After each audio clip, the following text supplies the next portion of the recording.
Dans la vie de Brigitte Roth, il n'y a pas vraiment de place pour le hasard. Avec elle, les jours de chance, c'est toujours 2 fois par semaine. Le mardi et le vendredi. Je me rends à Valence pour remettre un gain de 10 millions d'euros. Brigitte travaille pour la Française des Jeux. Elle est un peu Madame Chance. Je rentre de week-end, donc ne vous inquiétez pas, je n'ai pas 10 millions d'euros dans ma valise. Hein.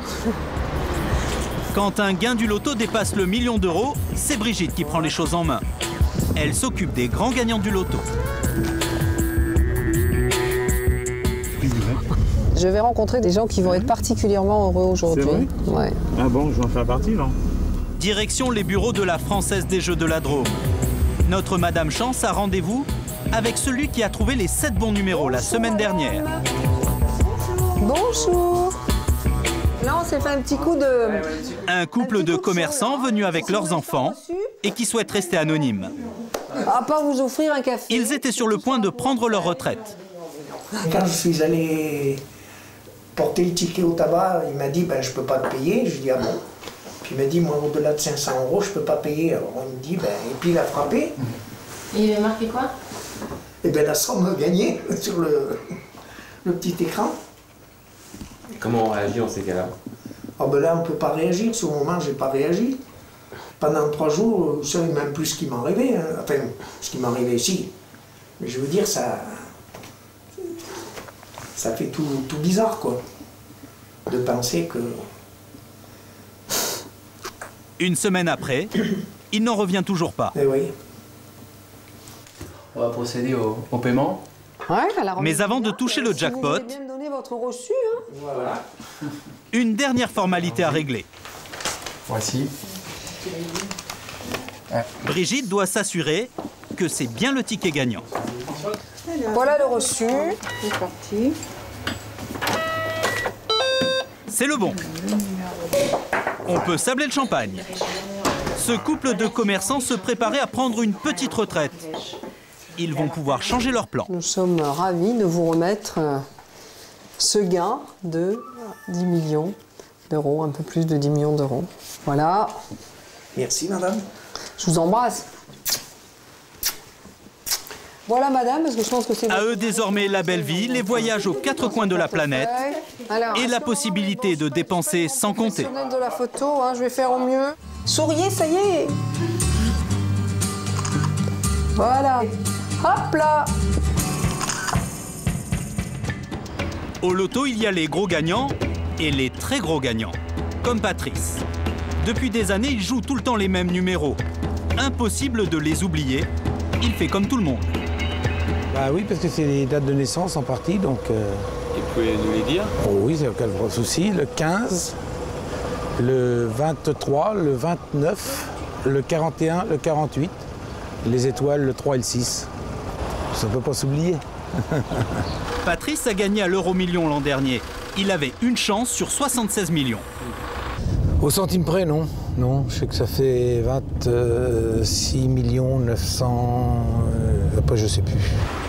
26 945 909 euros, très exactement.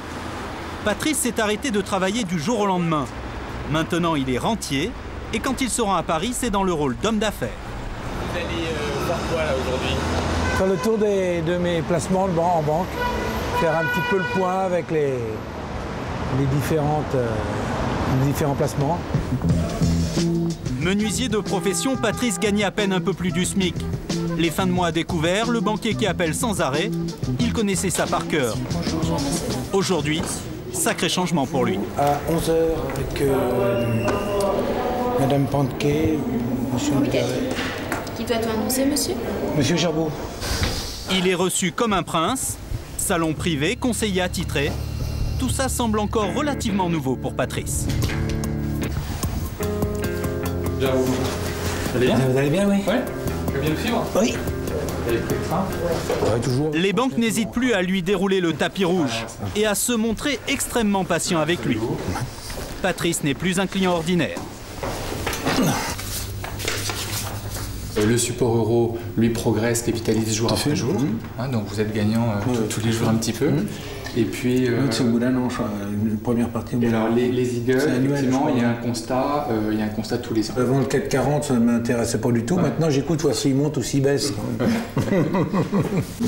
Bon, ce qui est bien, c'est comme on le disait tout à l'heure, sur l'assurance vie.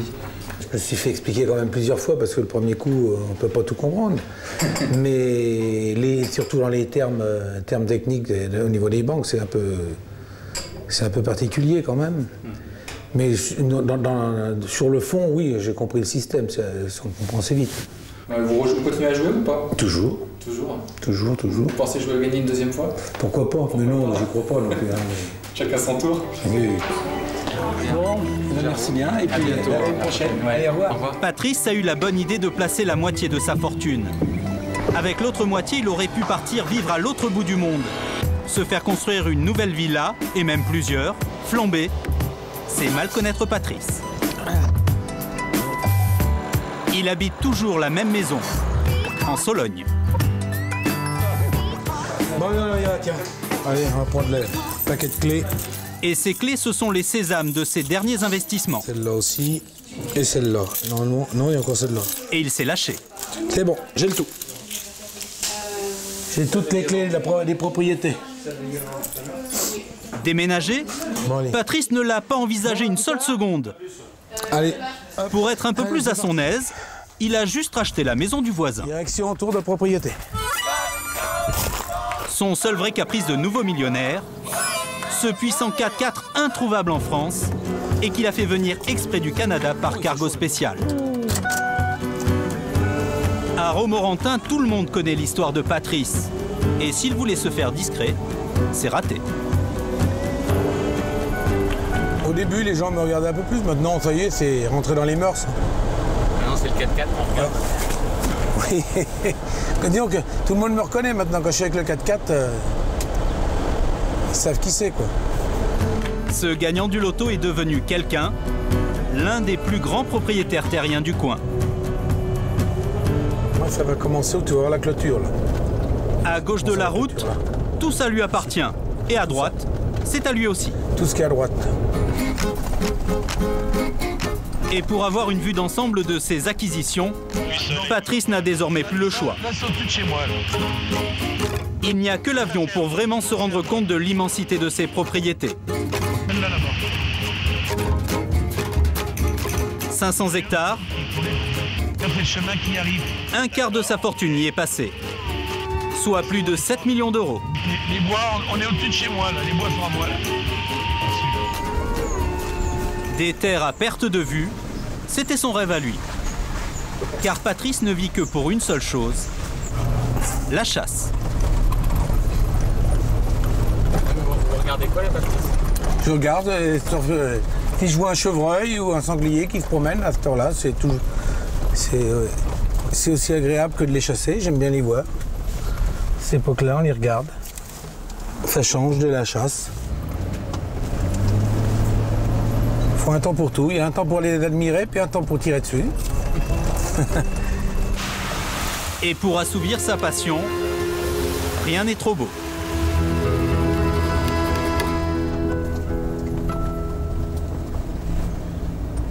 C'est je pense à mon avis le plus joli. C'est ce que j'ai.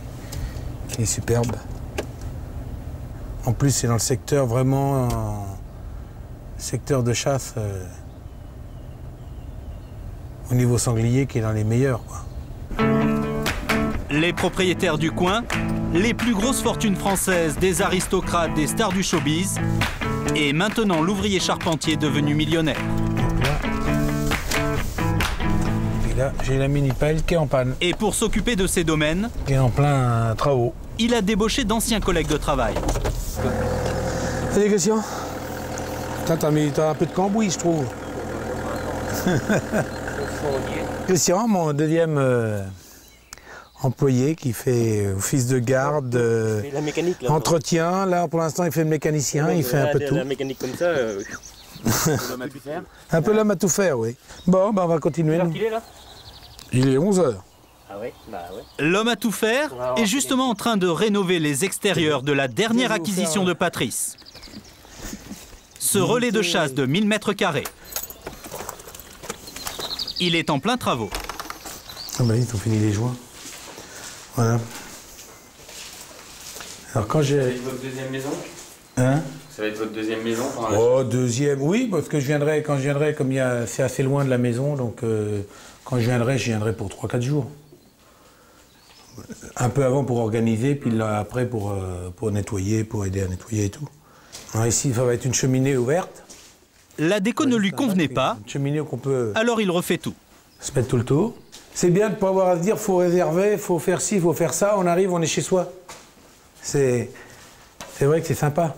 Alors là-haut, il y a des chambres. Donc comme ça, je pourrais avoir du monde tant que je veux. Il y a 6 chambres en haut. Patrice possédait déjà un relais de chasse. Mais il le trouvait trop petit pour accueillir tous ses copains. C'est pratique. Ça peut être transformé en maison d'hôte? Oh, presque, je pourrais presque, oui. Enfin, c'est pas le but. Il faudrait trouver quelqu'un pour gérer ça. Il s'est donc acheté ses bâtiments et les 200 hectares qui vont avec pour 3 millions d'euros. Quoi, passer des bonnes soirées.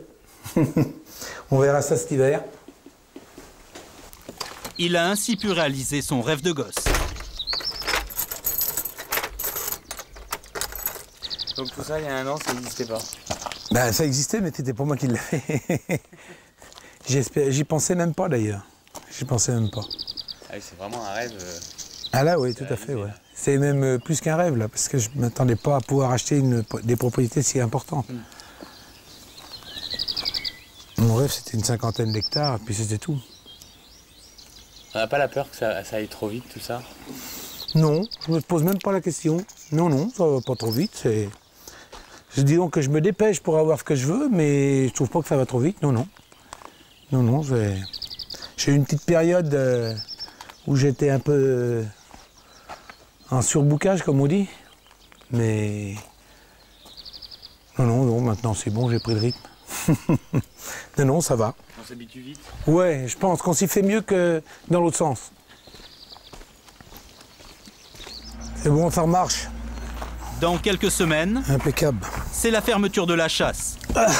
Patrice a organisé une grande fête pour tous ses amis.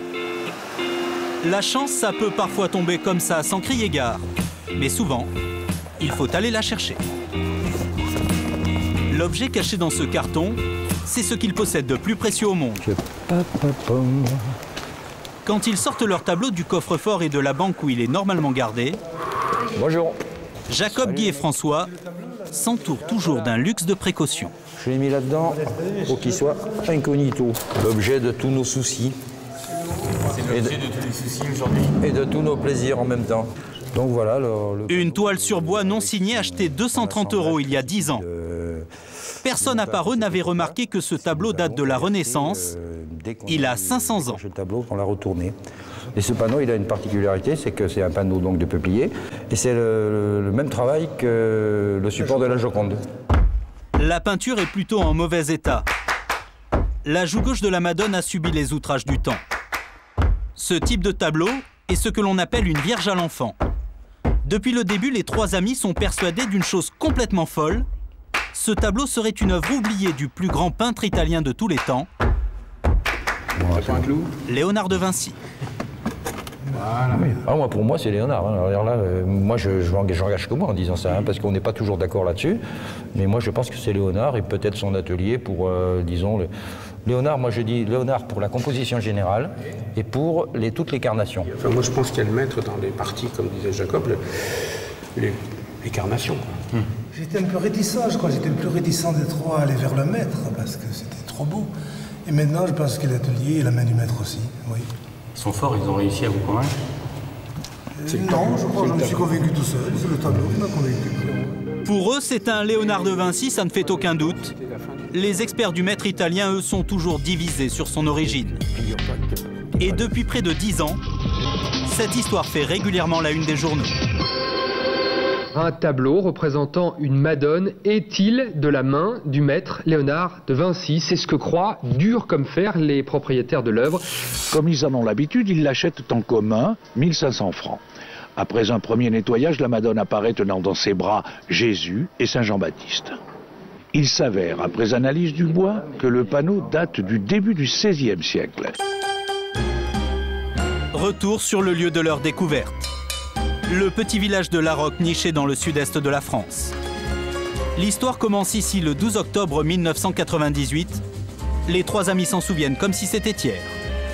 La matinée passée à chiner a plutôt mal commencé. Ils vont rentrer bredouille. François, Guy et Jacob décident de faire un petit détour par ce vide-grenier qui ne paye pas de mine.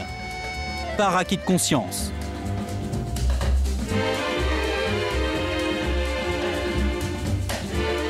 Tout commence là, oui.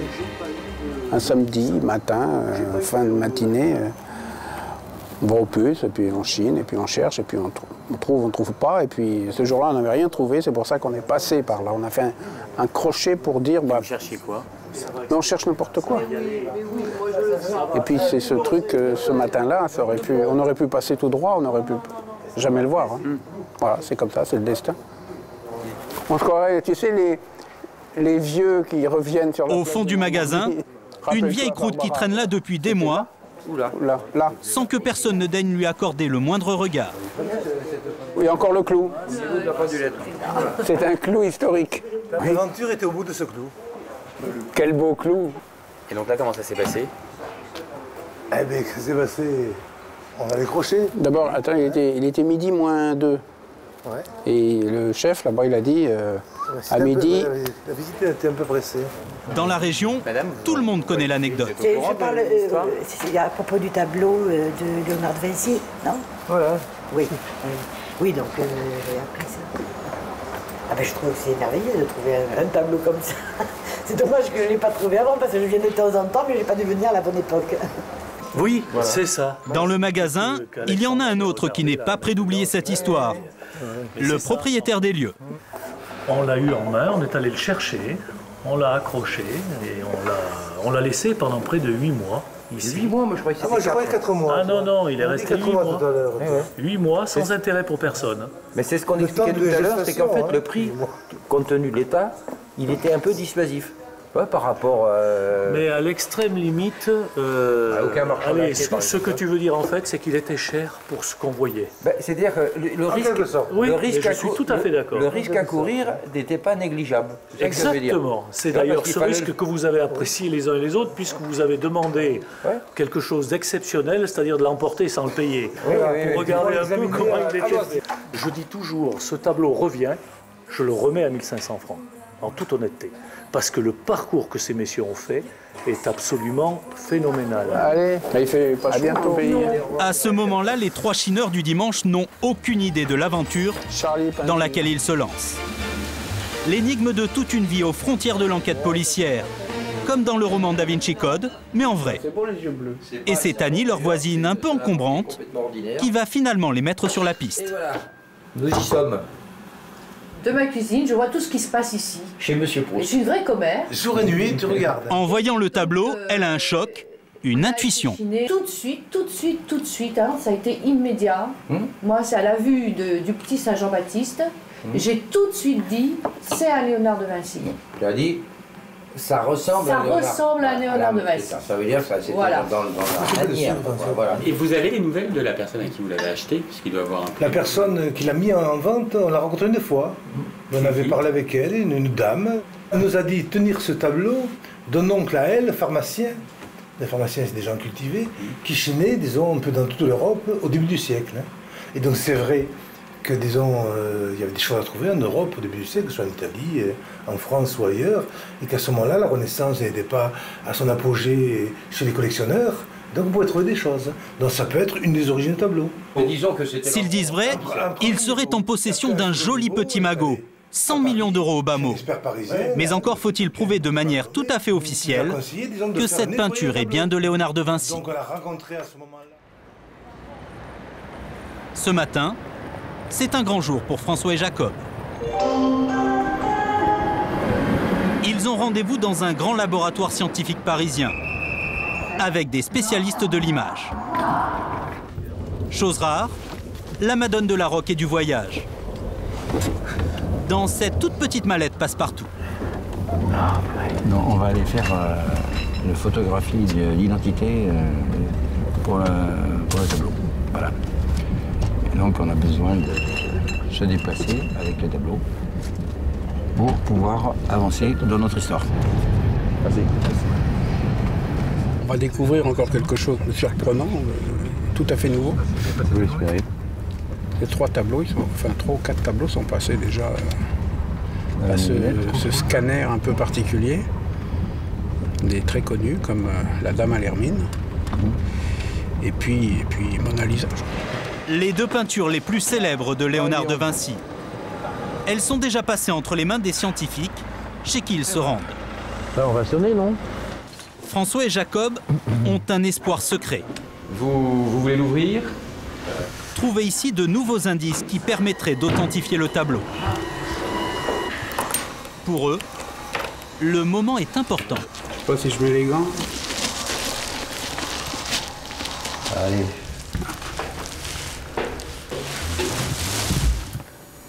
Pour la postérité.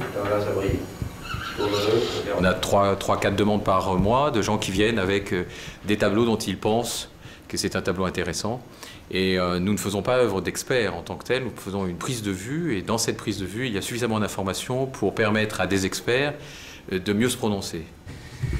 Après la Joconde, c'est au tour de la Madone de la Roque de subir en quelque sorte son examen de passage. Grâce à nos programmes, on peut mettre par exemple en évidence tous les repeints, tout ce qui est dessin sous-jacent. Passer dessous, et on peut le constater. Tout un chacun peut voir que le tableau est restauré ou pas restauré, même quelqu'un qui ne connaît rien. C'est l'avantage du pouvoir de l'image de cette caméra. C'est impressionnant, hein. C'est un procédé développé à partir des recherches de la NASA, le scanner le plus puissant du monde, capable de voir ce qui ne peut être vu à l'œil nu. Vous trouvez comment le tableau? Une sorte de machine à remonter le temps. De faire des cartes de restauration, ça permet... Quelques heures plus tard, la Madone de la Roque va enfin révéler tous ses secrets. Oh. François et Jacob sont sous le charme. Oh là là là là là. Ah là là, regarde le sourire là. Pour François, c'est le même sourire que celui de la Joconde. Le doute n'est pas permis. C'est comme si à la lumière infrarouge, le sourire de cette Madone se révélait à lui. Alors, je vais vous présenter les images. Ici, vous avez une rapide proposition de dévernissage. Là, il n'y a pas de relief. Oui, ils ont ce tableau sous les yeux depuis 10 ans, mais grâce à ces 7 clichés, c'est comme s'ils le voyaient pour la première fois. Alors, est-ce qu'ici, on pourrait supposer qu'il y a une rivière? Il y a une bâtisse, là, tout au... Non? C'est un peu... Par contre, on voit des choses qu'effectivement, on ne voit pas sur le tableau. Alors, déception, des repentirs, aucune signature n'apparaît. Par contre, là, moi, mais en haut à droite, un détail attire leur attention. Moi, je soupçonnais un oiseau et je vois qu'il est tout à fait possible qu'il y ait un oiseau sur cette branche. Et cet oiseau, ce serait... La découverte est d'importance. Cet oiseau serait un milan, un petit rapace. Marc-André, un chercheur et historien de l'art, est catégorique. Cet oiseau, c'est la signature cachée de Léonard de Vinci. Il faut savoir que le milan, c'est l'oiseau léonardien par excellence, puisque en fait, il nous raconte un souvenir d'enfance qui a été repris par Freud, qui a été disséqué par Freud, concernant un milan qui serait venu se poser sur son berceau et qui l'aurait nourri. Maintenant, il faut prouver que ce soit un milan. Il y a différents types de milans, différentes espèces. Il faut voir. Difficile. Hein. Oui, c'est à peu près ça. Maintenant, ils vont pouvoir examiner la peinture à la loupe. Ils sont à la recherche d'une preuve qui leur aurait échappé jusqu'à présent. Là, c'est très fort. Et François a sa petite idée derrière la tête. Alors, est-ce que vous avez trouvé des traces de dessins préparatoires? Des dessins préparatoires au fusain, la technique utilisée par Léonard de Vinci. On ne trouve pas de dessin préparatoire. Et là, il n'y en a pas, donc ça veut dire aussi que c'est certainement une maîtrise totale.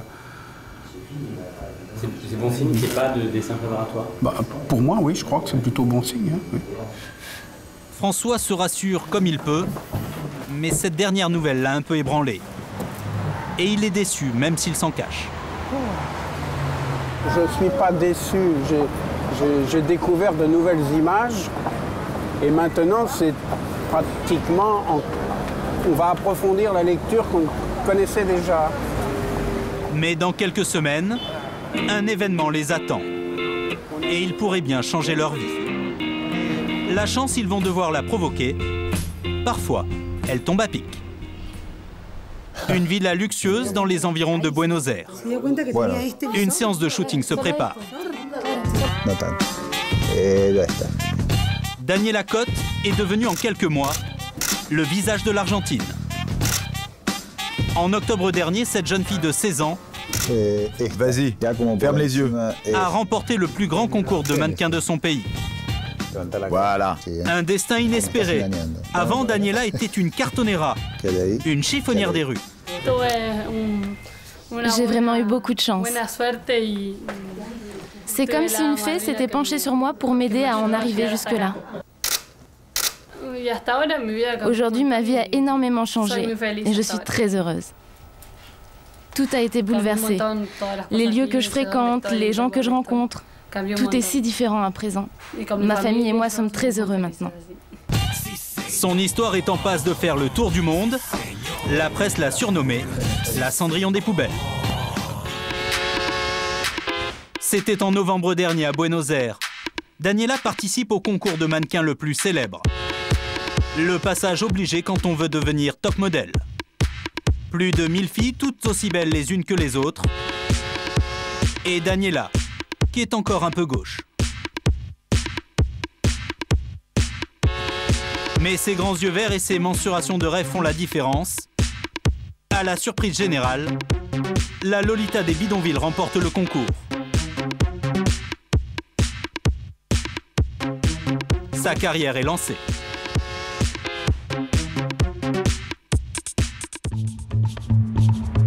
L'histoire de Daniela est un vrai conte de fées. Il y a 8 ans, l'Argentine a traversé une grave crise financière. Dévaluation du pesos, chômage. Des centaines de milliers d'habitants se sont retrouvés ruinés du jour au lendemain. C'est comme ça que les cartoneros sont nés. Dans la capitale, ils ont été jusqu'à 50 000 à vivre des déchets des autres. La famille de Daniela n'a pas échappé à la crise.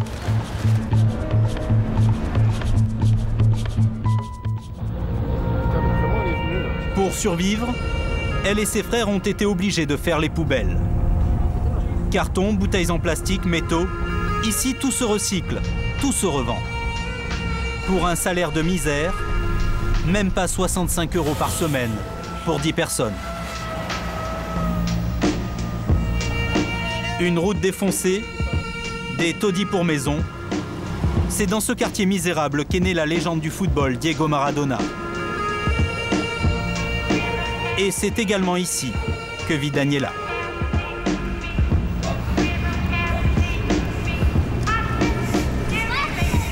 Pendant des années, elle se rendait tous les jours dans ce dépôt pour vendre tout ce qu'elle avait pu trouver dans les poubelles du centre-ville. C'était son univers et ses hommes, ses compagnons de misère.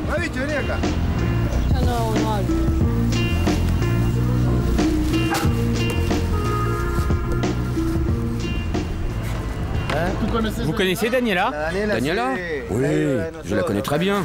Cette petite est des nôtres. Oui, c'est ici qu'on ramenait les sacs. Daniela est mal à l'aise. Ces hommes lui renvoient ce qui était encore, il y a peu, sa propre image. Ils font leur travail et maintenant j'ai le mien. Ça fait longtemps que j'ai arrêté de faire ça. Hein. Daniela a désormais le salaire d'un cadre, ce qui ne l'empêche pas d'habiter toujours le même quartier. Ce sont les rues où je traîne habituellement. Et c'est le quartier où tu es née? Voilà, c'est le quartier où je suis née et je vis toujours ici. Calle Magallanes, au numéro 495. Bonjour. Elle, c'est ma grand-mère. Et voilà ma grand-mère numéro 2. La maison où a grandi Daniela. La famille trime, mais Daniela a toujours été leur rayon de soleil. J'aime chanter. Je passe mes journées à chanter et à danser. Surtout du rock.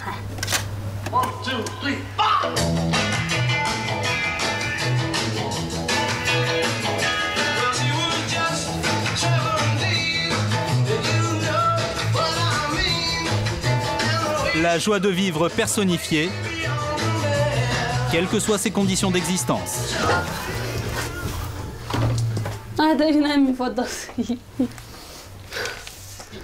Qui dort ici? Moi? Enfin, moi et ma mère. Mais je dors seule parfois aussi.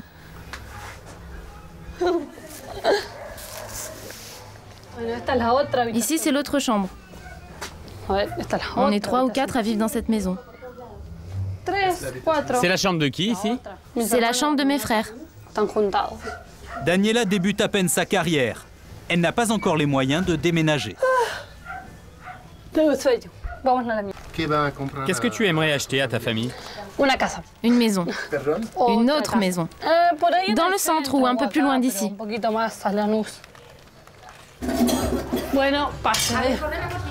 Venez, venez, entrez. Je vais vous montrer mes photos.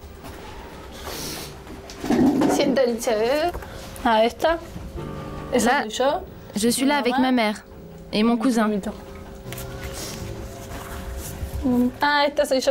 Ici, c'est moi quand j'étais petite. À peine 4 ans, et déjà une graine de star. Là, c'est moi avec ma sœur. Et là, on est tous ensemble. Daniela a 8 frères et sœurs. Leur père les a abandonnés l'année dernière. Aujourd'hui, c'est sa mère qui veille sur les contrats qu'elle signe. Et voilà ses photos les plus précieuses. Alors, ça, ce sont mes premières photos. Je les garde parce que c'est un beau souvenir pour moi. Ce sont des photos qui ont été prises sur une terrasse avec des vêtements qu'on m'avait prêtés. Ces photos ont changé ma vie. Elles m'ont fait avancer. Et c'est pour cette raison que je les garde précieusement.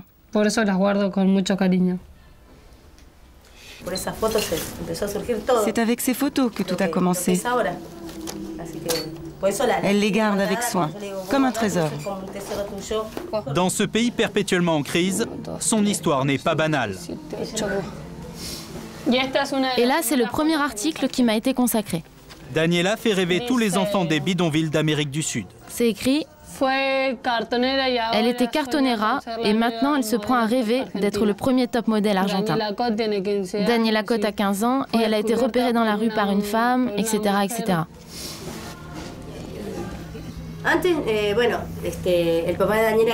Avant, le père de Daniela travaillait. Il était avec nous et tout allait bien. Puis, il a perdu son travail et on a dû sortir pour ramasser les cartons. On prenait la camionnette de la grand-mère et on partait avec le mate. Celle qui en ramassait le plus, c'était moi parce que j'ai 9 enfants. C'est le début de la gloire. Mais au fond, toute la famille redoute une chose. Et à chaque fois qu'ils évoquent le sujet, toujours la même émotion. Le jour où Daniela réussira, elle sera contrainte de les quitter. On n'avait jamais pensé qu'elle pouvait devenir mannequin. Personne n'y avait pensé. Hein, ma chérie?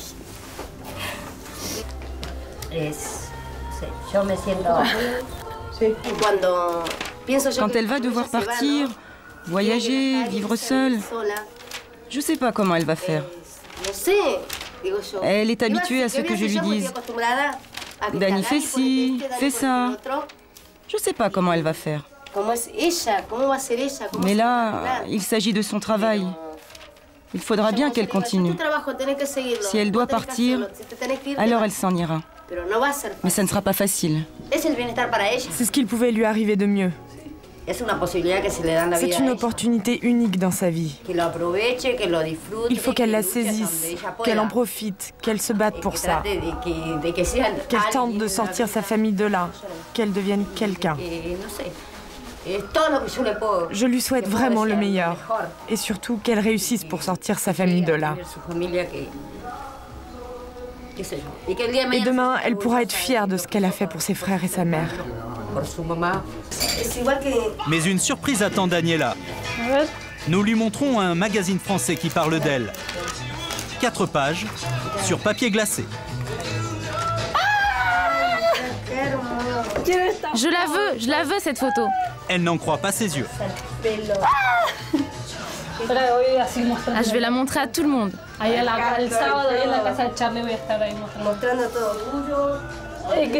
Quelle belle photo!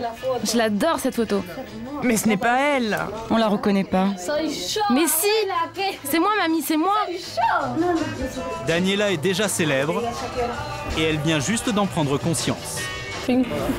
La chance frappe parfois aux bonnes portes et pas besoin d'aller en Argentine pour rencontrer ce genre d'histoire. Paris, un cabinet de généalogie spécialisé dans les successions. Quand on a perdu toute trace d'héritier, c'est à cette société qu'on fait appel. Ça peut paraître incroyable, mais ça arrive plus souvent qu'on ne le pense. Ce sont les affaires qui viennent d'arriver et que je vais répartir et que je vais donner au directeur des recherches pour qu'il puisse commencer à travailler. Rien que pour ce soir, de nouvelles affaires. S'ils ne retrouvent pas les ayants droit, l'argent de la succession ira directement dans les caisses de l'État. Et eux, bien évidemment, ne toucheront pas leur commission. La collecte du soir.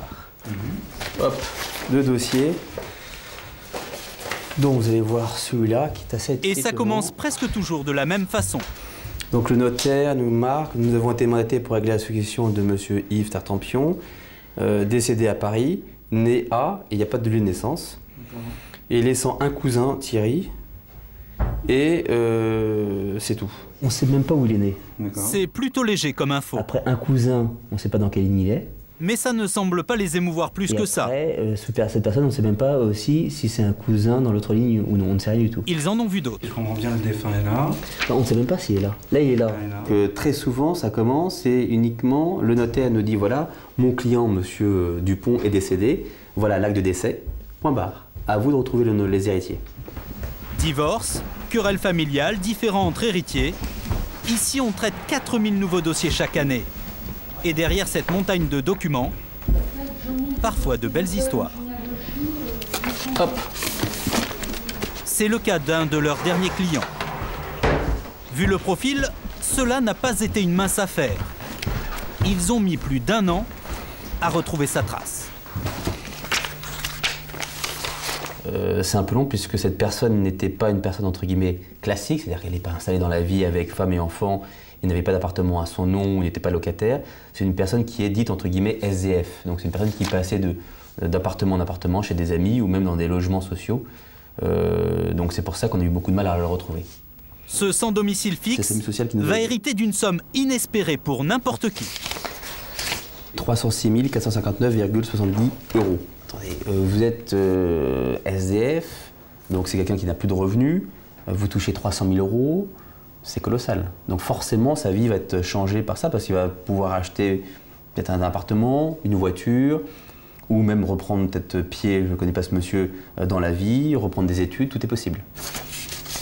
Très très urgent, change fréquemment de domicile. On est un peu le Père Noël des 4 saisons. On apporte la bonne nouvelle, pas qu'en décembre, on peut très bien apporter ça en janvier, février, mars ou avril.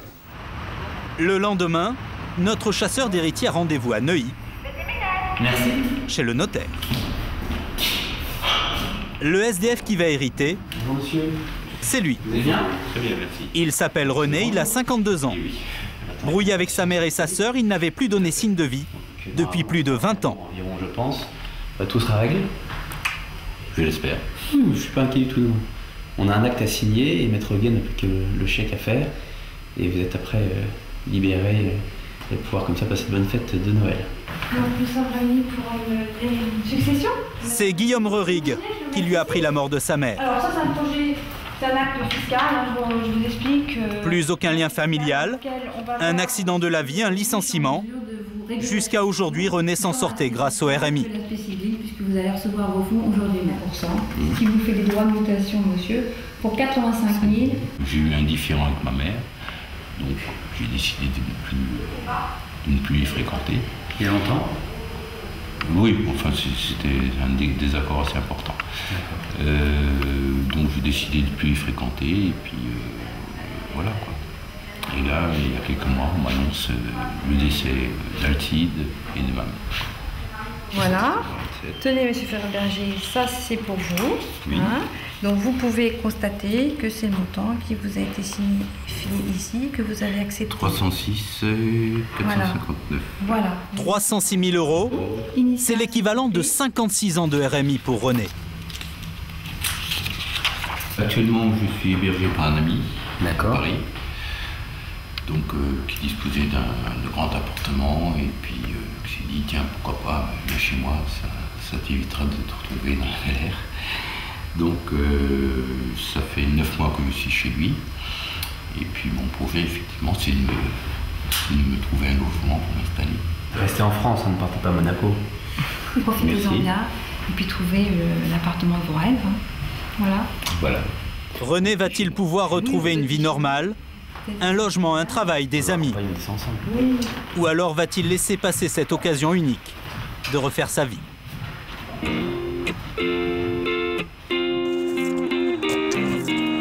À Romorantin, pour Patrice, le super gagnant du loto, c'est une journée ordinaire.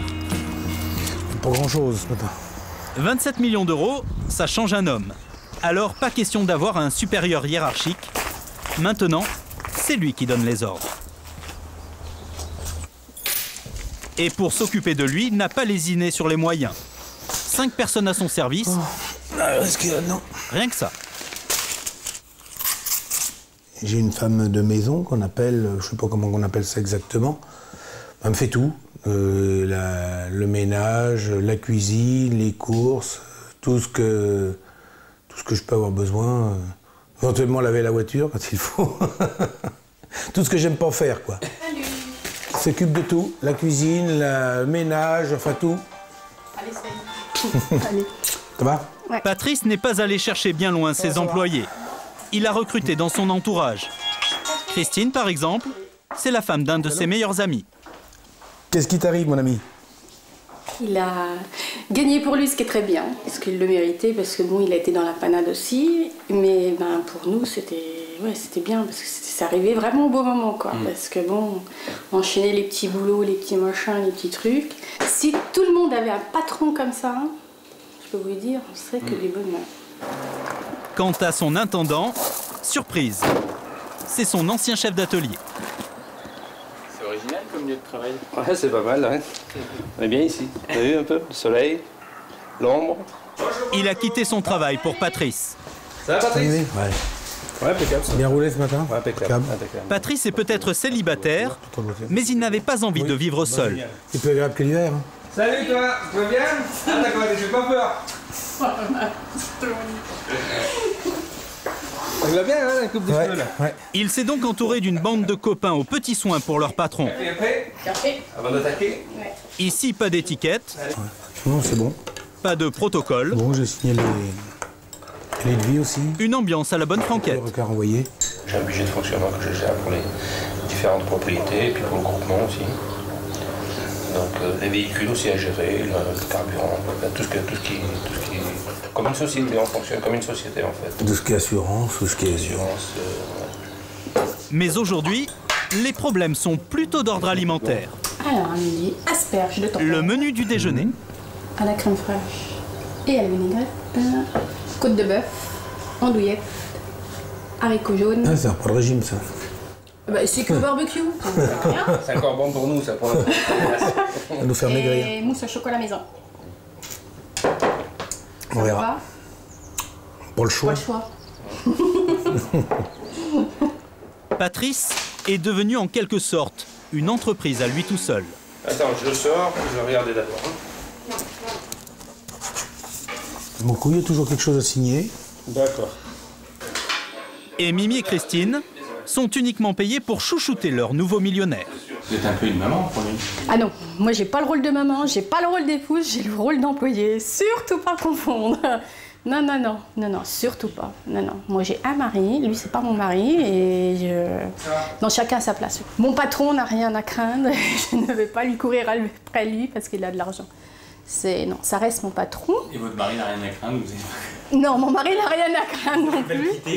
Non, non, non, non, non, non, non, non, non. On sait ce qu'on perd, on ne sait pas ce qu'on retrouve. Patrice a 4 enfants. Et il a bien évidemment mis toute sa petite famille à l'abri du besoin. Il est divorcé. Manque de chance pour son ex-femme, elle l'a quitté avant qu'il ne gagne au loto. Par rancunier, Patrice l'a installée, elle et son nouveau compagnon, à quelques kilomètres de chez lui, dans cette grande villa. Et il les emploie désormais comme domestiques. Salut. Ça va? On a pris un peu de retard. On est grosse. Ça va, Christophe? Ça va? Ouais. Marie-Christine, son ex-femme, a cette maison à disposition. Et quand il y a des travaux, c'est bien sûr Patrice qui paye. Voilà. Ça prend tournure, hein? En bas, je sais pas pourquoi ils n'ont pas pu le faire. Fais attention. Voilà. Okay. Le choix des faïences, pareil. Ça te va? Oui, ça reste discret? Bien ça. Ça, regarde, c'est à l'ancien, et puis j'avais choisi ça pour changer un petit peu. C'est bon ça. L'aménagement intérieur, voilà. Ce n'est pas vraiment son truc. Okay. Mais quand il s'agit du jardin, alors là... Ah bah la bonne heure, c'est bien comme ça. Ah, ça fait propre. C'est une autre paire de manches. Ça fait propre. Ça ne pas foncé de trop là? Faudrait que tu te fasses un layon là pour continuer à la souille. Avec le quad, j'arrive à passer. Ah oui, avec le quad. Patrice voulait un beau gazon à l'anglaise. Bon, là-bas où il y a la alors il a pris ce qu'il y avait de mieux, la petite tondeuse et puis, la même tondeuse qu'au Stade de France. Elle est sur 3, mais même au maximum. Mais Christophe a encore un peu de mal à la maîtriser. J'étais gendarme avant. Voilà. Oui, ça change. Ça change, ouais. On tondait les pelouses aussi, hein. On faisait pas que ça.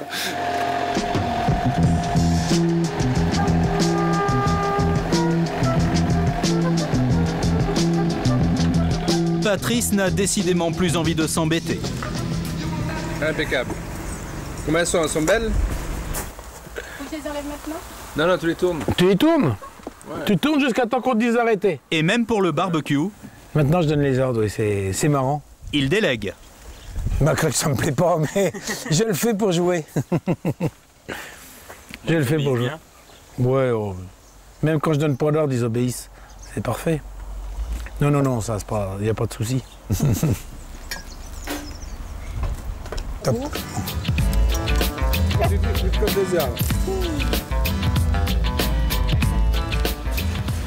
Quand Patrice met la main à la pâte, c'est que ça devient sérieux. Aujourd'hui, c'est jour de chasse. Patrice. T'arrives au bon moment, Fredo. Bonjour, monsieur. Patrice n'a pas déménagé parce qu'il voulait surtout ne rien changer à sa vie d'avant. Fais attention au potet de Pâques de l'autre côté. Ah ouais. Oui. Avant, il était tout le temps invité. Aujourd'hui, c'est lui qui paye. Et c'est lui le chef. C'est bien réveillé ce matin, c'est bon? Bien. Impeccable. Donc vous êtes tous des copains de Patrice de longue date? On est... Moi j'habite juste derrière. Là. Lui il habite là aussi. Ah, et puis le monsieur il habite là. Bon, il est resté le même. Ah oui, il est pareil, tout ça pareil. Il est peut-être surmené davantage qu'avant. Ah oui. Avec ses chasses là. Bah oui. La retraite avant l'âge, la vie de millionnaire, Patrice s'y est finalement assez vite habitué. Même si au début il a un peu flambé, comme pour rattraper le temps perdu. Ça perturbe un peu quand même au début. On perd un peu la notion de la valeur de l'argent au départ. Ah oui. On a tendance à dépenser facilement. Maintenant je commence à reprendre mon rythme. Là je commence à... C'est vrai qu'au départ on dépense un peu, pas sans compter quand même, mais... On ne se préoccupe pas de... Voilà, dis donc, avant c'était 1 euro, maintenant c'est 100 ou 200 euros. Oui. C'est un peu le... Donc on a envie d'acheter surtout tout ce qu'on a eu envie d'avoir pendant des années qu'on ne fait pas. Donc on a tendance à acheter un petit peu... Oui, comme un enfant un peu. Un peu, ouais, voilà, un peu comme un gamin au départ, oui, tout à fait. Et puis après, on prend son rythme. Des préoccupations de ce genre, ici tout le monde aimerait en avoir. Il a eu beaucoup de chance, apparemment. Il a bien raison d'en profiter. Tout à fait. Merci bien. Allez, bonne journée. À vendredi, je crois. Oui, vendredi, oui. Tout à fait. Merci, au revoir. On va prendre le pain, s'il te plaît.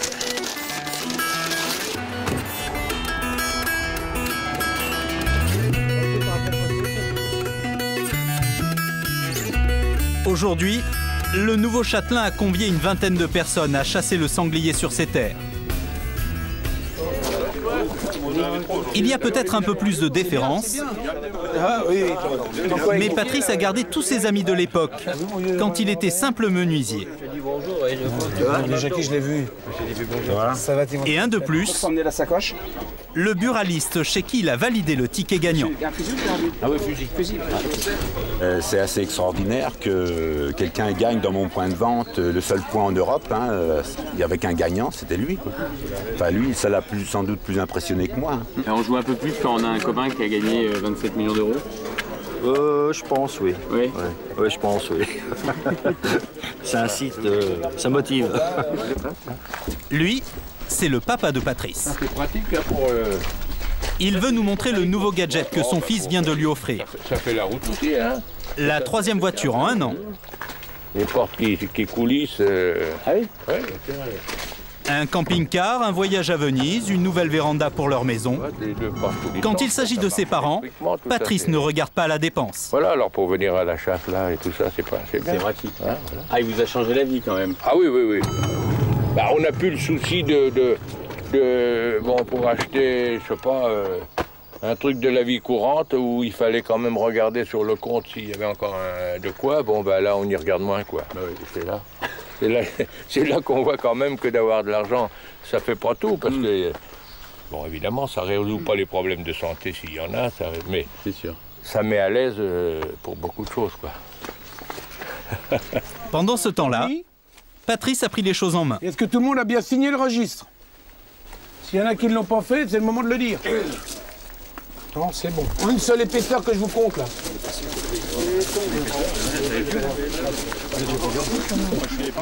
Les hommes sont sur le sentier de la guerre. Un traiteur. Et en cuisine, parce que les femmes de Patrice s'activent. Donc il faudra penser à lui donner. Ça n'a pas changé. Vous nous faites penser à nous toutes, on risque pas de dire. Du moment que le travail est fait, on s'organise comme on veut. Voilà. Donc jusqu'à présent, il nous a rien dit de... J'ai jamais vu en colère. Je me vu en colère. J'ai jamais... Non. Par contre, ça doit pas être gentil quand il est en colère. Non. Toi, tu le connais mieux que nous. Moi, je le connais bien. C'est pas gentil quand il est en colère. C'est-à-dire... c'est ça, les faux calmes, en fait. Il va accumuler, et puis d'un coup, poif.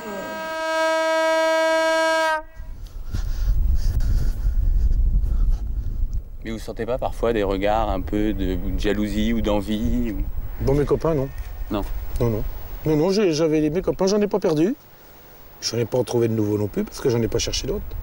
Par contre, si quelqu'un me fait, entre guillemets, des crasses, je suis assez rancunier. Plus maintenant qu'avant? Non, pareil. Pareil, par contre, ça me permet de régler quelques petits comptes. Gentiment, en douceur. Voilà. Comme quoi, par exemple? Bah, des anciens copains qui m'avaient mis un peu à l'écart et puis qui auraient envie de revenir un petit peu, se rapprocher un petit peu. Ceux-là, bon, bah, je leur fais comprendre gentiment que j'ai plus besoin d'eux. Ils n'insistent pas? Non. Bon, non, ils comprennent vite. Arrête ça! Arrête! Faut pas l'énerver, Patrice. Arrête! Là, ce sont les chiens qui n'en font qu'à leur tête.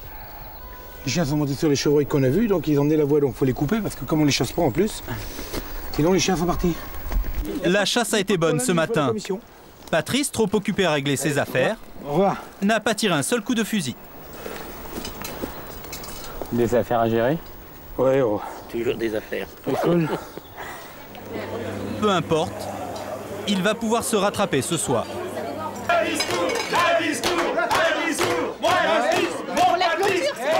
Je vais vous dire, je l'avais prévu, mais j'attendais qu'on me le demande. Le roi de la fête, c'est toujours lui. Non, je vais pas faire un discours, je vais simplement remercier toutes les personnes qui m'ont aidé à faire toutes les parties de chasse qu'il y a eu ici. Et ailleurs, d'ailleurs. Parce que c'est gentil de remercier tout le monde, mais d'autres te remercient aussi. Voilà. Hein? Oh, c'est normal. Bah oui, bah, je sais que c'est normal, mais enfin, il faut le dire. Merci, patron! Merci, patron!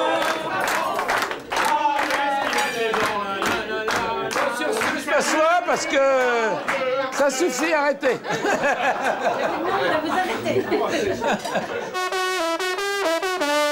Depuis qu'il est devenu millionnaire, Patrice n'a qu'une seule peur, s'ennuyer. Il a donc prévu une surprise pour ses 8 meilleurs amis.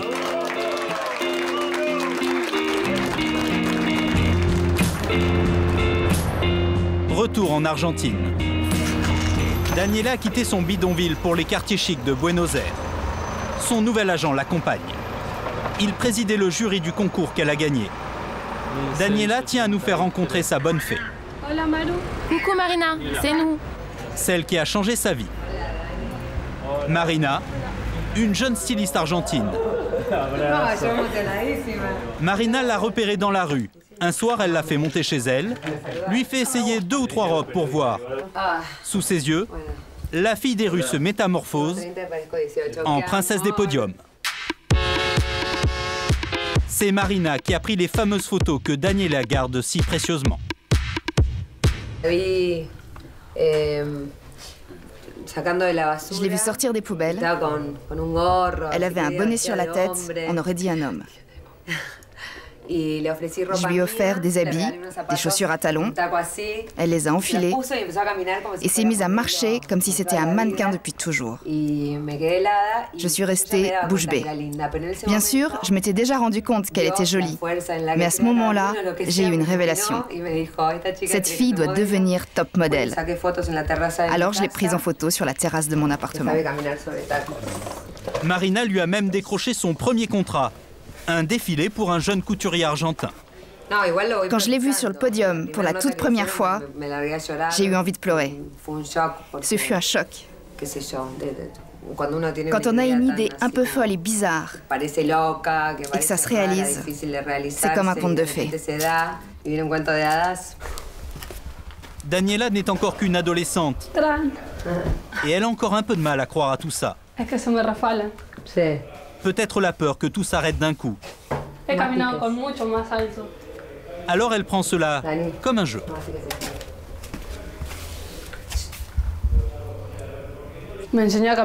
Ça m'amuse beaucoup d'essayer des fringues, de défiler.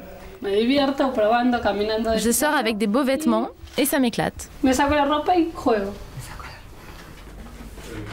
Bon, allez, Daniela, il faut y aller. On nous attend pour les essayages. Oui, pour les photos qu'on doit faire demain. Salvador, son nouvel agent, aimerait bien faire défiler Daniela en Europe.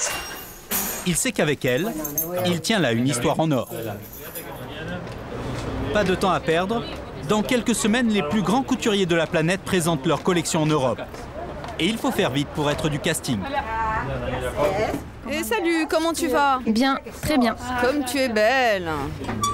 Daniela est venue choisir des tenues pour la séance photo de demain. Elle n'a pas le droit à l'erreur.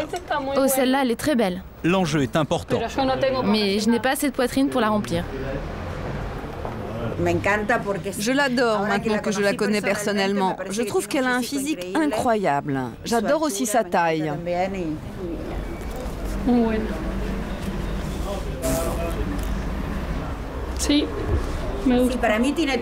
Pour moi, elle a toutes les qualités de par sa taille, son physique, et en plus elle a une beauté latine, avec ses cheveux châtains, sa peau, enfin tout.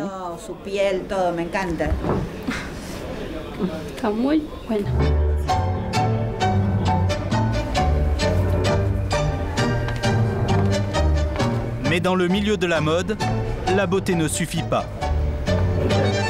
Salvador sait que pour en faire une Naomi Campbell ou une Cindy Crawford, un top modèle qui compte, il faut la faire connaître en Europe. Et ce sont les photos de demain qu'il compte envoyer aux grands couturiers. Oui, c'est dur de devenir une star. Enfin, juste un peu. Vas-y, va, prends la pause. Tu ressembles à une fille des champs. Elle doit vraiment acquérir de l'expérience, même si c'est assez naturel chez elle. Elle a juste besoin d'expérience au quotidien. Faire des représentations en public, des défilés. Mais le plus dur pour elle, c'est de rester en place plus d'1 minute. C'est son plus grand défi. Le plus difficile, c'est d'avoir une discipline de travail, d'être tout le temps professionnel.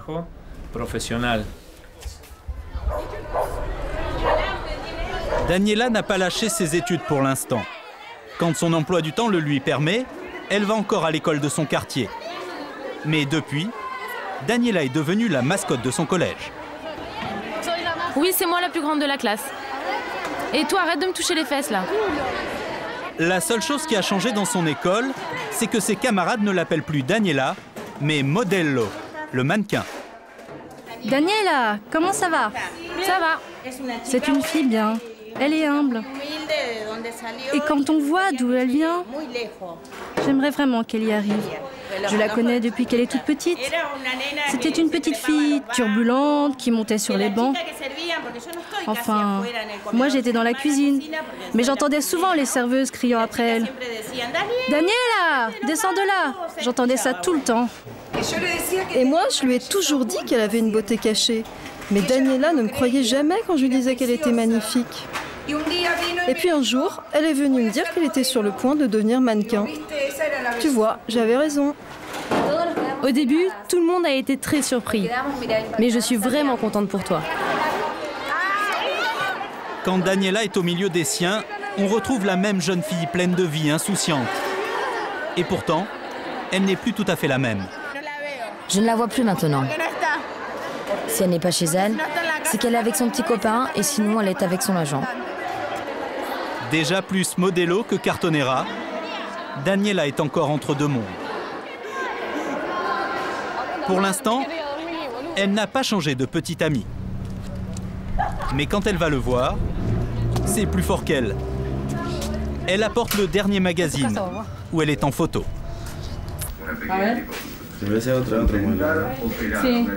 Emilia Díaz.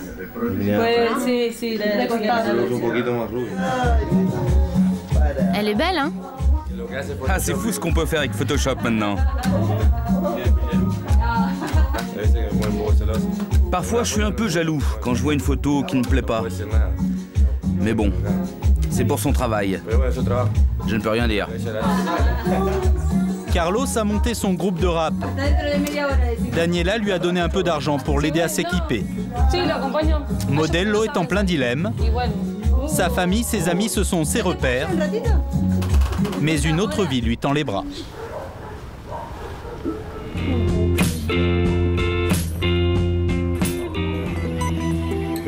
Chieti, une ville de l'Est de l'Italie.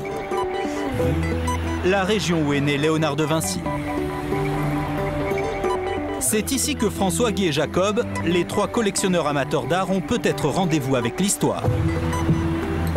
Demain, la Madone de la Roque doit être exposée au musée des Beaux-Arts de la ville, devant un public de connaisseurs. C'est un peu le début de la gloire, et ils arrivent de Montpellier avec leur précieuse cargaison. Mais vous le verrez pas encore, il est encore là. Nous le posons par terre. On n'a pas les moyens de se payer une escorte pour l'instant. Ce voyage en Italie, c'est un petit pas pour les trois compères, mais un grand pas pour la Madone de la Roque. Ils nagent toujours en plein Da Vinci Code et ils sont persuadés d'avoir découvert un nouvel élément. Document de travail pour nous, hein. C'est un travail qu'on ne doit pas montrer. Mets un papier dans le coin, là, ça va. La preuve que cette peinture serait du pinceau de Léonard de Vinci. De situer de façon assez précise. Caché quelque part dans le décor, ce qui serait la signature de Léonard de Vinci. Le seul anachronisme qui est sur ce tableau, c'est la croix de Saint-Jean.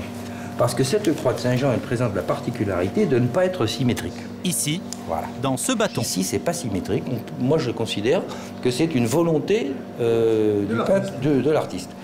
Des signatures avérées de Leonardo. Ils ont comparé cette croix avec la signature avérée de l'artiste.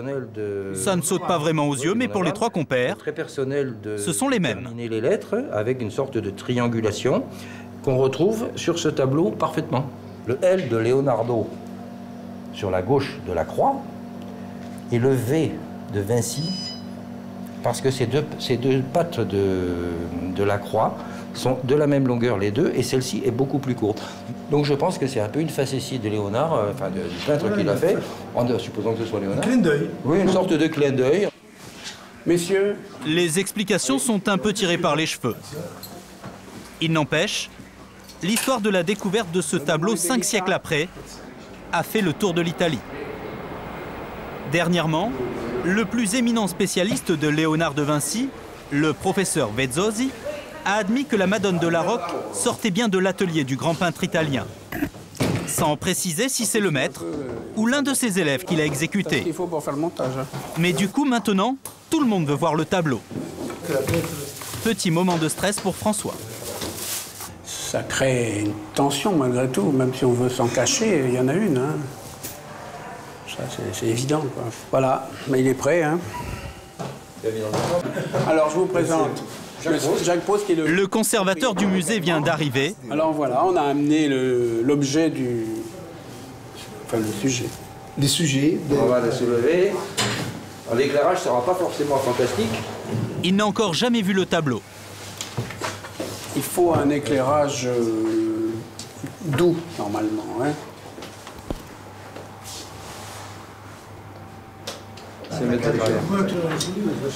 Il est sous le charme.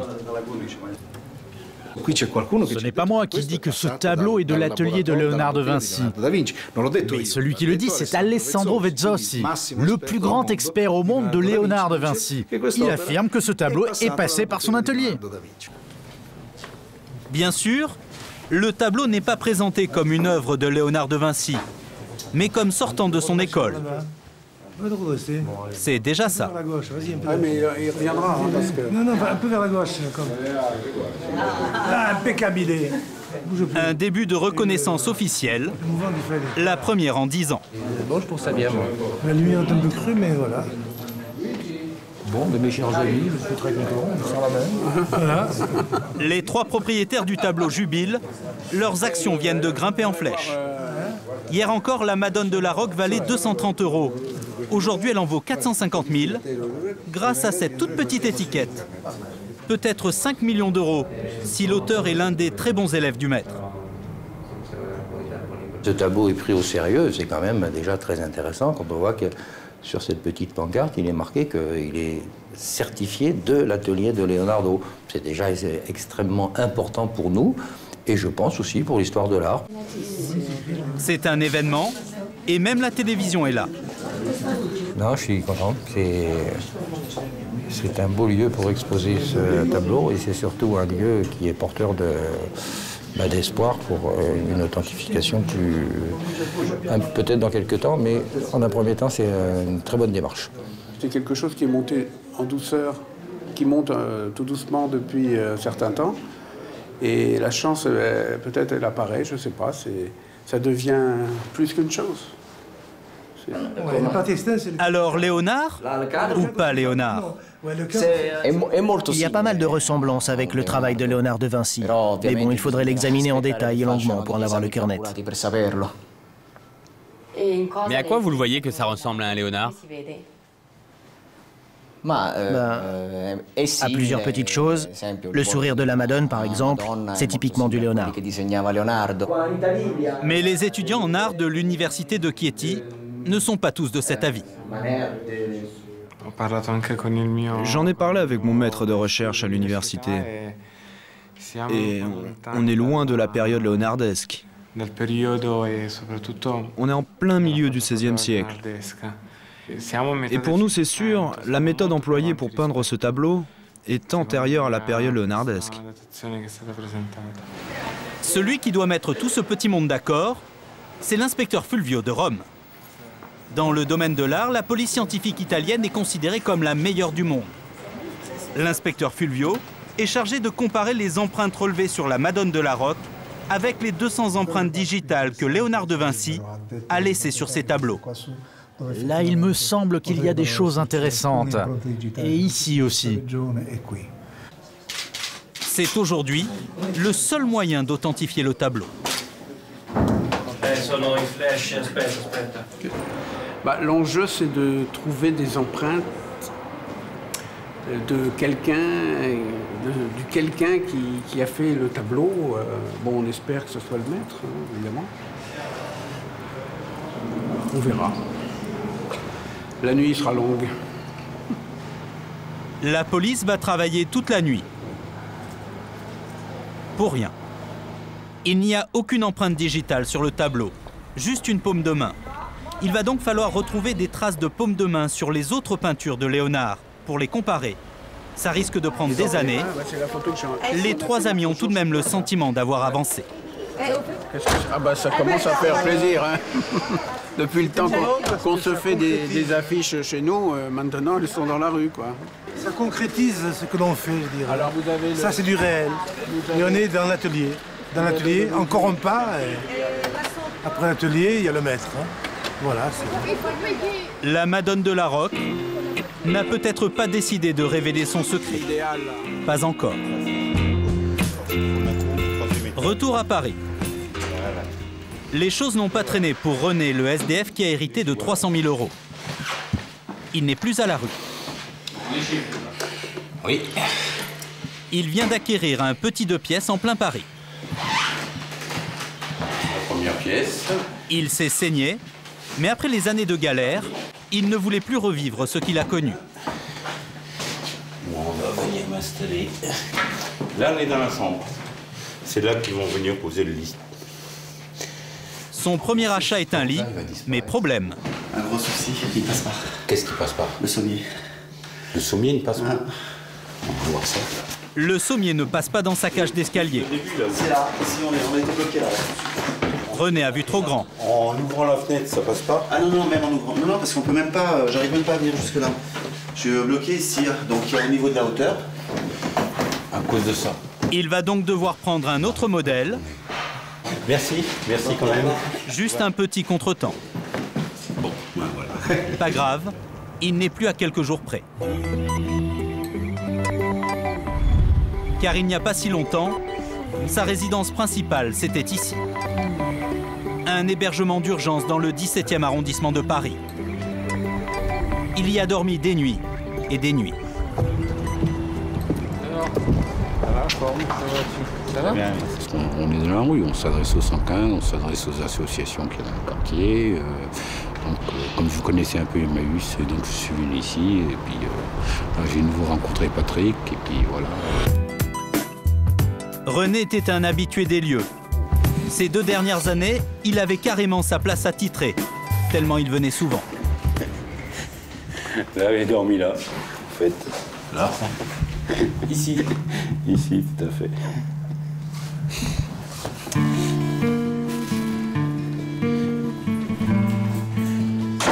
Et René est encore sur toutes les photos souvenirs du centre. La fête pour le calendrier, en fait. Je suis dessus, on ne peut pas me louper.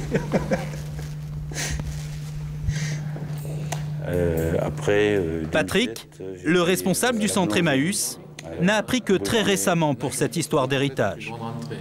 Ah oui, là c'est fiché là maintenant. Je n'avais aucune idée au départ, donc ça m'est tombé dessus comme ça. Voilà. Parce qu'effectivement, ça... il y en a qui auraient pu faire péter les plombs, quoi.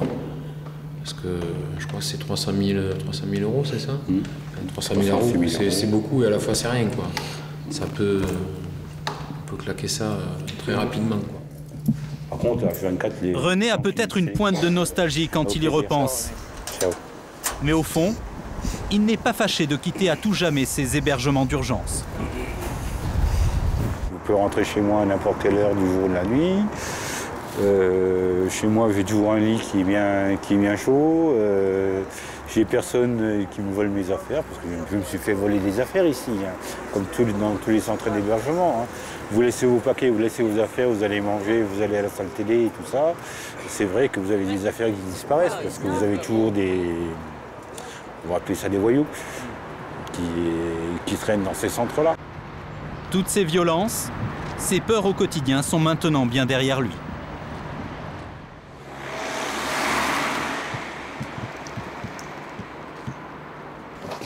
René se dépêche. Ce soir, il pense à crémaillère. Il a invité quelques amis pour l'occasion. Le coin cuisine. Histoire de leur montrer sa nouvelle vie. Congélateur, frigo, four, la vaisselle en dessous et la chambre. Et finalement, il a même reçu son lit. Et là, c'est vraiment confortable. Y aller, je m'endors comme un enfant là-dessus. Ah, vous avez l'air heureux, hein? Ah non, tout à fait. Non, là, je suis content. Après toutes ces années de privation, l'ancien SDF découvre les joies de la société de consommation. Voilà, je me suis équipé, donc maintenant mon coin vidéo est pratiquement complet. Pour aller mes films. Mais pas question pour autant de jeter l'argent par les fenêtres. D'achat, je dois être à 12 000 euros. 12 000 euros d'achat. Le plus cher est en lit, bien sûr. Ouais. Donc en tout, il vous reste quand même de l'argent, vous n'avez pas tout. Ah oui, bien sûr. Non. Il me reste 50 000 euros sur un compte qui me rapporte des intérêts. Je vais rapporter plus de 3 000 euros d'intérêts. Donc ça va. Donc vous avez de quoi voir venir maintenant. J'ai de quoi voir venir et puis je peux prendre le temps pour me relancer. J'ai mon... Côté travail, René s'est même équipé de 2 ordinateurs dernier cri. Il est bien décidé à reprendre son premier métier dans l'informatique. 2 écrans. Et il a même quelques pistes. 22 pouces, une imprimante. Ah, c'est une véritable entreprise presque. J'ai un peu relancé, j'ai dû relancer auprès de Microsoft, j'ai dû relancer auprès d'autres personnes. Donc je pense avoir d'ici peu des contacts peut-être commerciaux d'ici peu. René a des projets plein la tête, mais pour l'heure, place à la fête. Chocolat, champagne, il a bien fait les choses.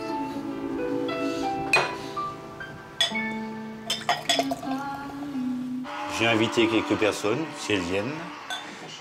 Je leur offrirai donc, leur ferai un peu visiter l'appartement, leur ferai un verre de champagne. J'ai invité quelques connaissances que j'avais lorsque j'étais sans domicile fixe. Enfin, c'est tout ce que j'avais comme connaissance directe sur Paris. Ouais. En fait, personne ne répondra à l'invitation de René.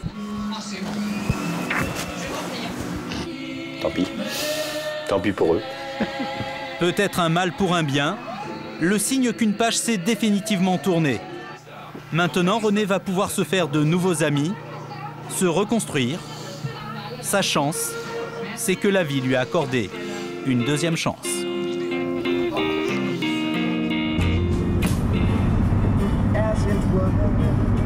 À Buenos Aires, l'avenir de Daniela, la jeune mannequin, va peut-être se jouer maintenant.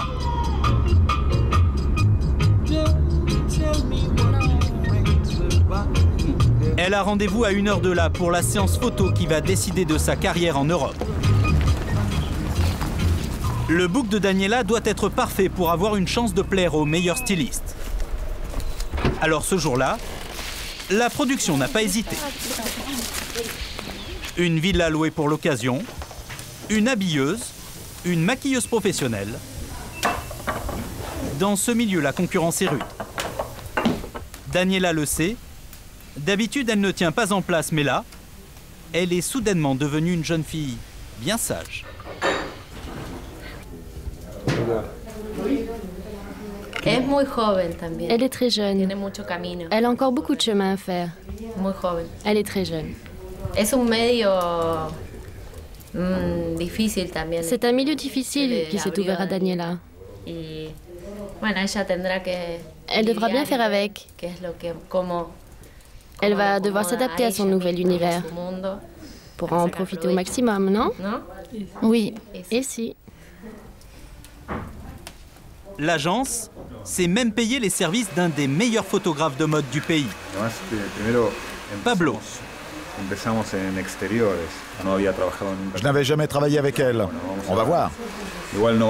Mais je ne pense pas que ce soit difficile, parce qu'elle a tout. Elle est belle, il y a une bonne ambiance, donc tout va bien se passer. Bon, Dani, tu peux faire tout ce que tu veux, mais il faut que tu sois le moins rigide possible. Regarde-moi. Là, comme ça. Oui. Daniela n'est dans le métier que depuis 8 mois. Mais à l'avoir posé, elle a déjà ça dans le sang. Elle y arrive super bien. Elle est naturelle. Je n'ai pas besoin de lui donner beaucoup d'indications. Juste sur le regard. Ferme les yeux, puis ouvre-les pour adoucir ton regard. Et ça suffit. Le but, c'est d'avoir Daniela dans plusieurs situations.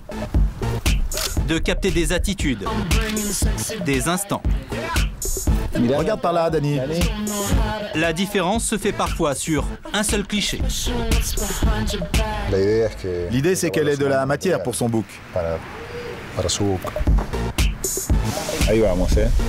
La séance va durer près de 10 heures. Il me pousse! Et Daniela va se prêter au jeu sans rien perdre de sa bonne humeur. Je me suis vraiment bien amusée à cheval. J'avais trop envie de partir au galop. Avant de terminer, une dernière série, la plus difficile pour notre gamine de 16 ans. Sexy, sexy, sexy, sexy. Et je vais pas faire du Playboy non plus.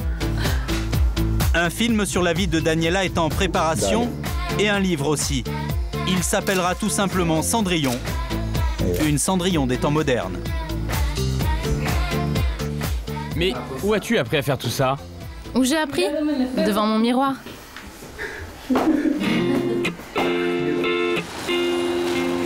Aéroport Roissy-Charles de Gaulle.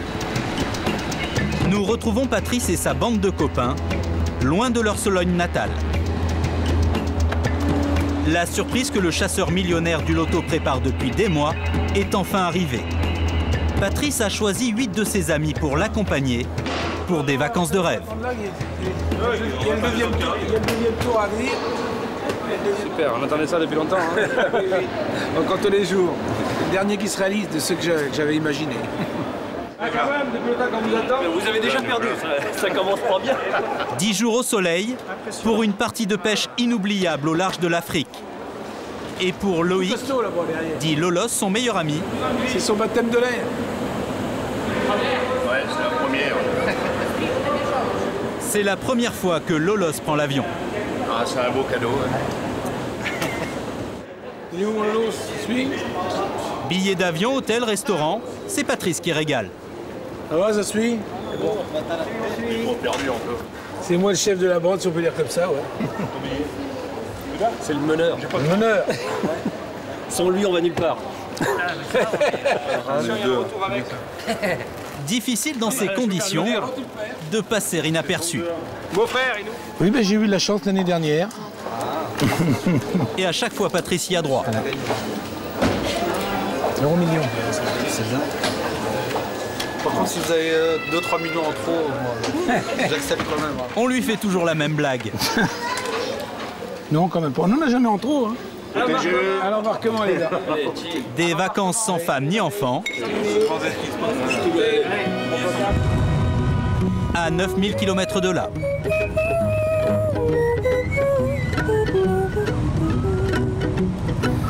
Sur l'île de Madagascar.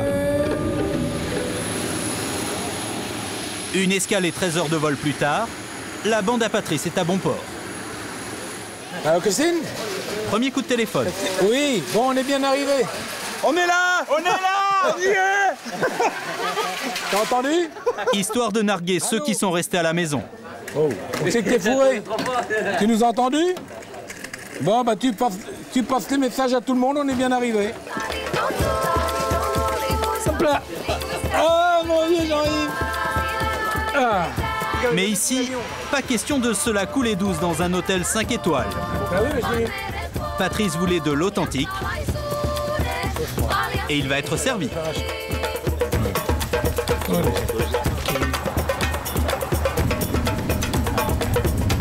Suivez le guide. Il a loué des bungalows dans un endroit paradisiaque. Là où on va, on y va. Loin des zones touristiques. Et il a payé près de 30 000 € pour le séjour. Dépaysement garanti. C'est paradisiaque. Eh ben ça y est, on est rendu, hein. Non, le pantalon il commence à être chaud. Hein. Bonjour. Bienvenue, bonsoir. Merci beaucoup. On est bien là. Hein. Première impression de Patrice, qui n'avait jamais voyagé de sa vie.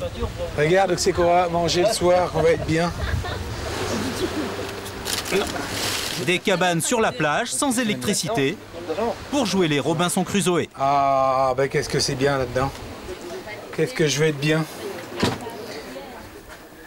On commence à s'installer. Donc là, vous allez être seul dans votre... Là, je suis seul. Là. Oui, c'est normal. Je suis le chef quand même. Hop là. Pour les autres, c'est 2 par bungalow. Bon d'ailleurs, et les planches elles craquent pas déjà quand je passe, c'est déjà ça.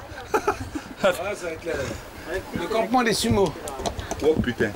C'est rustique. Toi, on est bien. Ça n'a pas l'air bien solide. Regarde ça un peu. Mais au final, on s'y fait assez vite. On a bien fait de venir, hein? Hein? On a bien fait de venir? Oui, je pense. Hein. Le temps de poser les valises, de se changer, et déjà l'heure du déjeuner. Pour ceux qui veulent avoir la vue sur la mer. Ah ben voilà. Et c'est bien sûr Patrice qui préside la tablée. On va tourner. Vous allez tourner autour de moi. Oui, mais attends, je suis encore pas assis. Comme à son habitude. On se parle, Patrice, vous faites bien votre rôle de meneur, un peu de bande. Ouais, je joue avec ça un peu. Ouais, je joue. Non, mais c'est pas mon genre de toute manière. Mais j'aime bien jouer un petit peu. C'est marrant. Est-ce qu'on peut s'asseoir? C'est du plaisir maintenant. Oui, tout à fait. Est-ce qu'on peut s'asseoir, maître? Tu me l'as jamais demandé avant.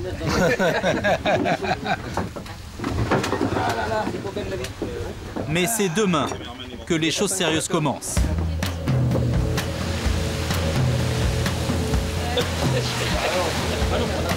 Le lendemain matin, short bob sur la tête, lunettes de soleil. Là, apparemment, on est parti là. Hein. On y va. On y va, je sais pas où, mais on y va. Patrice et ses amis sont parés pour l'opération Espadon. Oh, c'était beau ça. Le premier qui en prend un gros, il arrose déjà, ça commence mal. Et celui qui en prend pas, il arrose aussi. Putain, c'est beau. Et il n'y a que nous, quoi. La mer est à nous, l'océan Indien. Les 9 amis se sont lancés un défi. Le premier qui attrape un espadon a gagné. Et à ce petit jeu d'habitude, c'est toujours le même qui remporte le pari. C'est vrai que c'est du sport, Fado. Hein. Ah oui, et là encore, Patrice est décidément en veine. Au cochon, c'est pareil, il faut que ça passe à lui. On allait au petit avant, toutes les autres chasses, c'était un lièvre sur une plaine ou comme ça. S'il y en avait un dans la plaine, c'est lui qui montait dessus pour le faire partir avec lui. C'est comme ça, c'est Patrice. Bon, directement dans le bon. Une petite photo en guise de trophée pour montrer aux copains. Allez, on le remet, hop. Et il remet l'espadon à l'eau.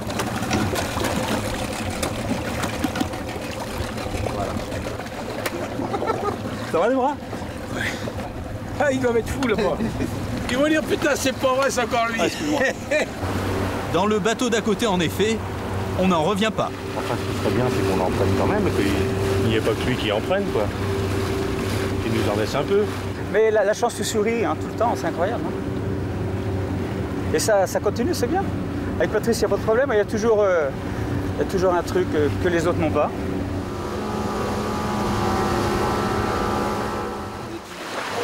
Oui.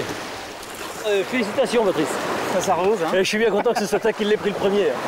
Mais on t'a laissé partir devant et puis maintenant on va donner. Non, vous allez laisser partir devant. Et on a été qu'est-ce qu'il y avait eu au début? C'est le dernier de mes grands rêves qui se réalise. Un peu, quelque part. Ouais, on va pas s'arrêter à un seul espadon. Non, mais je veux dire, déjà le premier, c'est quelque chose. Ah oui. Cela fait 1 an que Patrice a gagné au loto. Une fête est prévue ce soir pour marquer le coup.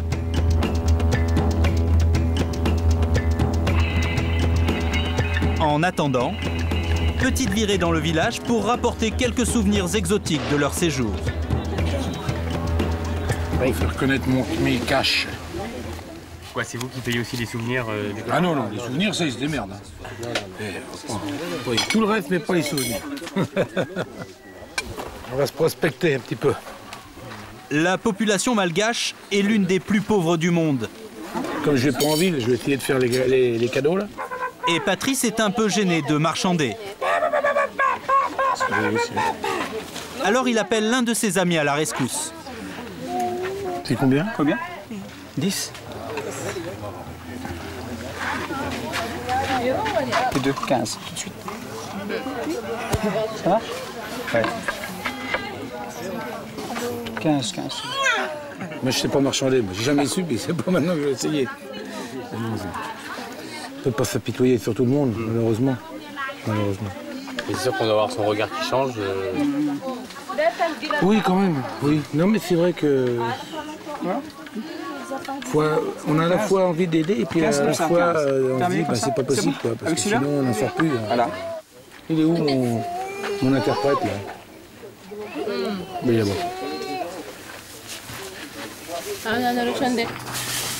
Un an après, cet argent, ces 27 millions tombés du ciel ont changé sa vie. A-t-il fait pour autant son bonheur? Difficile de le savoir. Son plaisir, c'est justement de faire plaisir à ses proches, comme ce soir. Ouais, j'ai offert un voyage aux copains, c'est de A à Z. Mais Patrice est toujours célibataire. Alors là, le cadre, je te raconte pas. Et en amour, il est aujourd'hui même un peu plus méfiant qu'avant. Et célibataire. Ah bon? Ouais. C'est vrai? Célibataire, absolument. C'est vrai? Oui. Je te demande. C'est pour lui. Oui. Pour l'instant, je suis bien, je vis tel que je suis là, et puis... Surtout qu'on ne sait pas après, vous pouvez toujours avoir le doute, est-ce que c'est pour votre argent ou est-ce que... Entre autres pour ça aussi, c'est vrai qu'on ne peut plus... Forcément derrière, ça sera une question à se poser. Et c'est vrai que ça peut fausser tout le jeu, quoi. Ça peut fausser les règles du jeu. Au fond, Patrice le sait bien. Même avec tout son argent, l'amour est peut-être la seule chose qu'il ne pourra pas s'offrir.